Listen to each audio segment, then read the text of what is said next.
À la une de cette édition, le démantèlement d'une bande organisée de cambrioleurs. Lors d'un contrôle de voiture, la gendarmerie du Nord a mis fin à un vaste réseau de cambriolage. Les agents ont découvert des indices dans leur voiture.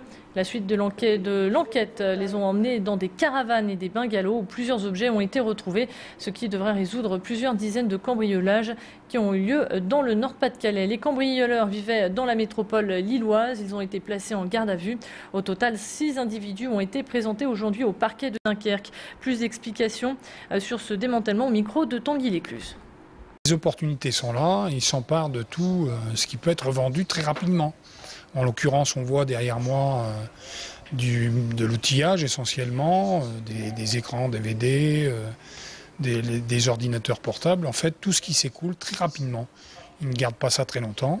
Le but pour eux étant de profiter des opportunités, de cambrioler rapidement et de fournir à leurs receleurs les moyens de s'enrichir dans ces circonstances délictuelles ou criminelles. Demain sera la journée la plus froide de la semaine. On attend moins 8 degrés au lever du jour, moins 5 degrés dans l'après-midi.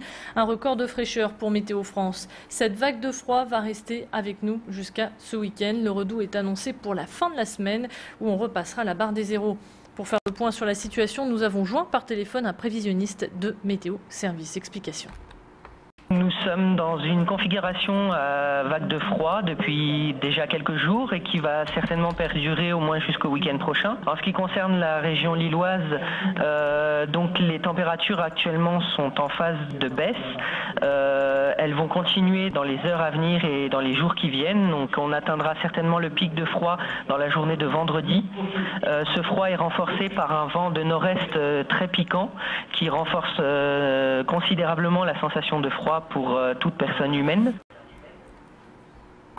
Soyez vigilants aussi bien à pied qu'au volant et habillez-vous chaudement. Avec ce froid glacial, la préfecture a décidé de déclencher le niveau 3 du plan grand froid. Il sera maintenu jusqu'à la fin de la semaine. Ce dispositif permet de débloquer 640 places d'hébergement d'urgence supplémentaires, dont près de 380 dans l'arrondissement de Lille. Et puis un numéro d'urgence à composer. Si vous voyez une personne en difficulté, c'est le 115. Avec ce froid, les équipes du SAMU ont été renforcées. Conséquence inattendue du froid, un cross à destination des collégiens a dû être annulé. Cet événement devait prendre place au Stadium Nord Lille Métropole. Il a été reporté à mercredi prochain. Et puis ce n'est pas tout, autre fait plutôt insolite. La conférence de presse concernant l'île Neige a été elle aussi annulée. Mais pas d'inquiétude pour autant, vous retrouverez toutes les activités autour de la glisse à partir du samedi 11 décembre sur le site de la gare Saint-Sauveur. Le froid du moment paralyse également le trafic des trains Eurostar. Ce matin, les voyageurs ont eu la désagréable surprise de voir leur train retardé, voire même annulé en raison des conditions météo.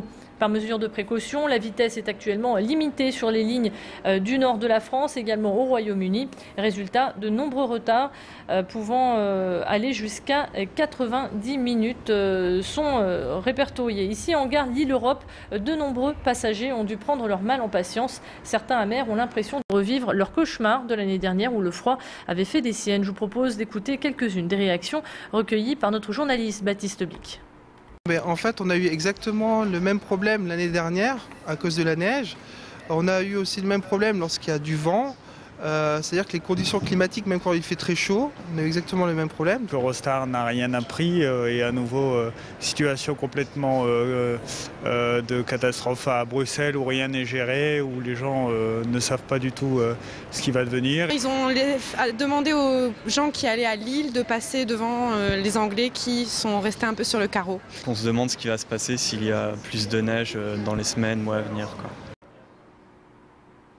À l'occasion de la journée mondiale de lutte contre le sida, il y a les sapins de la prévention. L'idée est de rassembler les personnes autour de l'arbre de Noël pour échanger et prendre conscience de l'importance du port du préservatif et de l'importance du dépistage. Chacun est invité à le décorer et à y laisser un petit message personnalisé. Vous trouverez également une équipe aux côtés du sapin qui saura répondre à toutes vos questions. Vous le voyez d'ailleurs sur ces images, Martine Aubry, maire de Lille, est venue sur la place des Buisses cet après-midi pour soutenir cette action. Elle s'est prêtée au jeu et a inscrit un message de prévention contre le sida sur une boule avant de l'accrocher à un sapin. On écoutera Martine Aubry dans le prochain quart d'heure. On poursuit l'actualité et on prend la direction de Ratechnologie, où la ville du futur, ou plutôt la ville du futur, à en croire ces images. Voici des lapins que l'on appelle Nabat Tag. Ils vous informent de la météo, de la bourse ou bien de l'arrivée de nouveaux mails. Mais ici, Antoine Schmitt et Jean-Jacques Birger ont décidé de faire une œuvre artistique de ces petits lapins. Ils forment à eux seuls un opéra avec une chorégraphie d'oreilles et des jeux de lumière et des centaines de haut-parleurs cachés dans leur ventre. En tout cas, un opéra plutôt original à découvrir jusqu'au 17 décembre. Antoine Decaune était au Furet du Nord aujourd'hui pour présenter le dictionnaire amoureux du rock. Pas moins de 700 pages pour expliquer cette musique qui a fait vibrer plusieurs générations grâce aux Rolling Stones ou bien aux Beatles. Il nous a présenté son livre au micro de Didil Gunay. On l'écoute. C'est un livre pour parler de mon attachement à cette musique. Voilà, donc ça parle d'une passion qui remonte à une quarantaine d'années maintenant quand même, et qui est toujours vive et intacte. Et c'est pas du tout un livre ni nostalgique, ni un livre de spécialiste. Je pense que c'est lisible par à peu près tout le monde, et j'ai essayé de le rendre distrayant, divertissant, amusant, et quand même profond par certains égards. Et puis une dernière information, vous vous souvenez très certainement d'une banderole dont les propos ont ébranlé le milieu du foot et également les ch'tis. Le 29 mars 2008, alors que le PSG recevait Lens, une banderole insultante était déployée.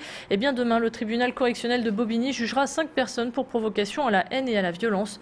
Bien évidemment, nous vous tiendrons au courant. 19h bientôt passé de 37 minutes, c'est la fin de cette édition. Merci de l'avoir suivi.